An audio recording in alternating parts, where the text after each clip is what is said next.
Teammates, we get paid to read these books. Formal education will pay you a living, but self-education will pay you a fortune. You better get excited about your personal growth. We are responsible for that. There's two things we can control: how hard we work, and I guess, one thing we can control, and I guess two ways we employ it: how hard we work on ourselves and how hard we work on our business, our activity.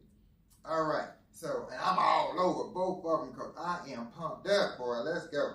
So let's say, if this is in the law of priority, it's 17 chapters in the book. So it's 21 irrefutable law. No, it's 21 chapters in the book. I'm on chapter 17. 17 law, it's 21 irrefutable laws of leadership.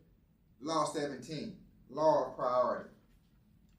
Leaders never advance. Now listen to this, teammates. Leaders never advance to a point where they no longer need to prioritize. It's something that good leaders keep doing. Whether they're leading a billion-dollar corporation, running a small business, pastoring a church, coaching a team, or leading a small group. I think good leaders intuitively know that to be true. However, not every leader practices the discipline of prioritizing. Teammates, this dude is preaching. I've been in business 29 years, since I was 22 years old. And I still got to prioritize. That's the point. You got to wake up and run your business. He's saying that he said, listen to her, leaders never, everybody wants to get to a point where they don't have to do anything and just lay on the beach and all this money just comes in forever and ever and ever. And I'm all about automating and delegating and having a residual income, and we have that. But for you to keep growing, you got to keep prioritizing. That's what the man, listen to what I'm saying. Now, for everybody who can't wait to chill, good luck with that. All right, so now listen to this. He says it's 3 R's, or the 3 rules to effective prioritization. Listen to them big words. What is required? Well, so this is rule 1. What is required? We're all accountable to somebody for the work we do. Ooh, he preaching with that. He says an employer, a board of directors, stockholders, the government, and so on. Teammates, let me help you out. Let me help y'all out. We're all accountable to somebody for the work we do. We're all accountable. He said employer, board of directors, stockholders, and government, and so on. Guess what? Who else you accountable to?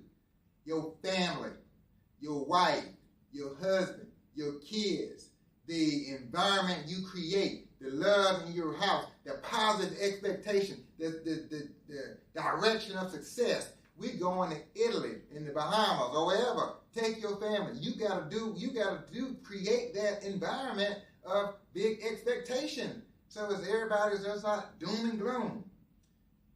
We're accountable to our daggum clients. The people we serving. We're accountable to them.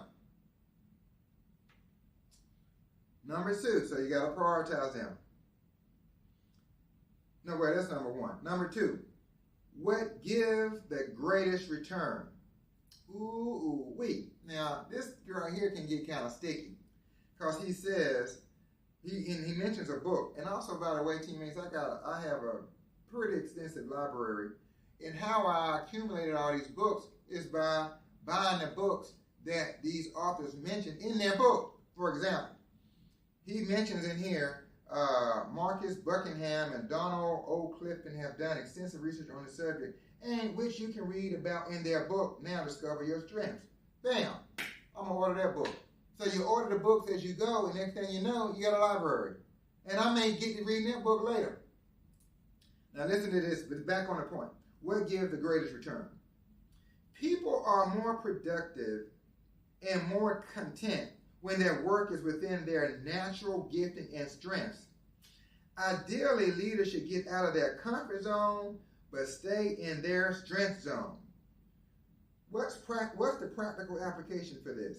Here's my rule of thumb. If something I'm doing can be done 80% as well by someone else, I delegate it. Teammates, listen to what I'm telling you. John Maxwell, obviously, he's successful, and I'm just Chris Durham doing what I do. But I'm nervous about that. Because strength zone, comfort zone, well, I don't know. I grew up, my coach always told me, you do the hard thing first. You do the nasty thing first. You do the uncomfortable thing first. Some stuff, depending on the type of business you're in, you can't delegate everything. Some stuff you just can't delegate. In our business, building our organization, working with the leaders on our team, I can't delegate that. I can delegate almost everything else, but the relationships with the producers, you can't delegate that. Whether that's your strength or not, you might be quiet and I'm kind of reserved and I'm not outgoing and I'm not a people person, I'm shy, whatever, you going out of business. If you got producers on your team, it's your job to keep your finger on the pulse of their energy and their attitude as relates to going and growing in your business. You can't delegate that. You cannot delegate that, whether it's your strength or not. So I disagree. If I can disagree, I am disagreeing with this right here. Strength zone and comfort zone, now everything else outside of like the key critical parts to growing, you can delegate all that. But once you gotta, whatever your business is, you gotta narrow it down. If you don't have a big team of people producing, one thing you can't delegate is freaking prospecting. You gotta find some clients yourself. All right, anyway, point 3. What brings the greatest reward? The final question relates to personal satisfaction.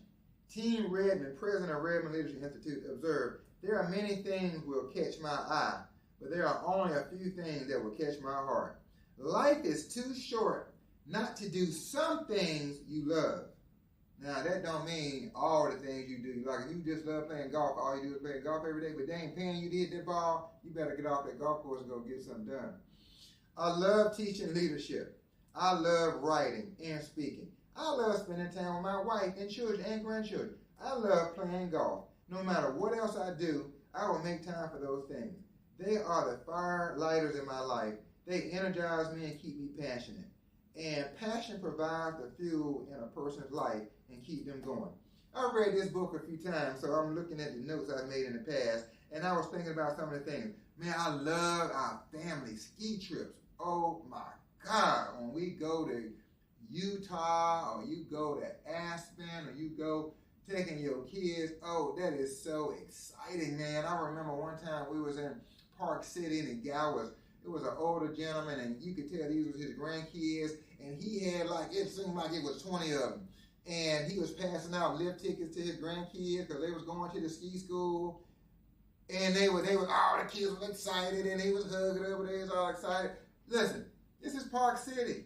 It was probably between the ski school and the lift tickets for 2 or 3 days. That's probably $2,000 a piece if he was going to do that for 3 or 4 days. Teammates, that right there inspires Chris Durham. Because that's the life, that's what I'm going for. I don't know what vision you got or where you want to be.